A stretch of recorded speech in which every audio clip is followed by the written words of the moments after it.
Hey everyone, Ronnie here. Welcome to the ABCs of Real Estate. Today we're going to be talking about the letter C. Now last week in my Market Minute, link below, I mentioned that there's a change that we're going to start to see in the market, and that is that we're going to see contingent offers. You may say, great, but what is a contingent offer? What are contingencies? Well, let me tell you.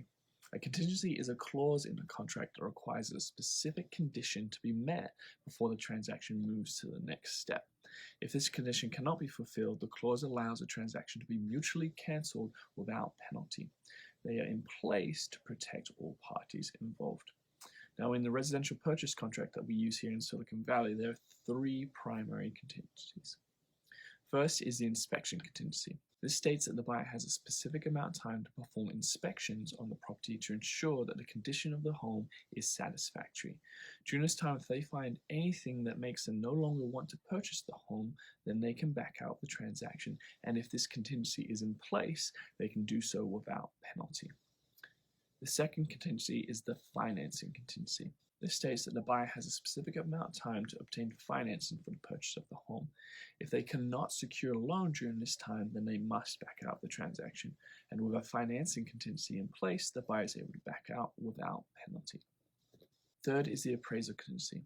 When purchasing a home with a loan, the bank will require that an appraisal be performed by a third-party appraiser. The bank will only loan on the appraised amount. If the appraisal value is lower than the purchase price, then the buyer must bridge the gap with cash, restructure the loan if possible, or back out. And with an appraisal contingency in place, then the buyer is able to back out without penalty. So those are your three primary contingencies: inspection contingency, financing contingency, and appraisal contingency. Now, you do not have to have contingencies in place, but they do offer a great layer of protection, and they're there for a reason. But over the past few years, it has been a market trend to write offers without contingencies, a non-contingent offer. This has been a way to be competitive in a multiple offer situation because it moves all the risk from the seller and puts it solely on the buyer. It's been an effective strategy, but it has caused a lot of stress, and some buyers have lost. If for whatever reason a transaction must be cancelled, if there are appropriate contingencies in place, then it can be done so without penalty.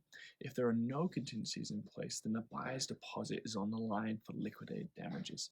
Now, the deposit is about 3% of the purchase price. Median home price in Santa Clara County is about $1.2 million, so that's $36,000 that is on the line if you have a non-contingent offer.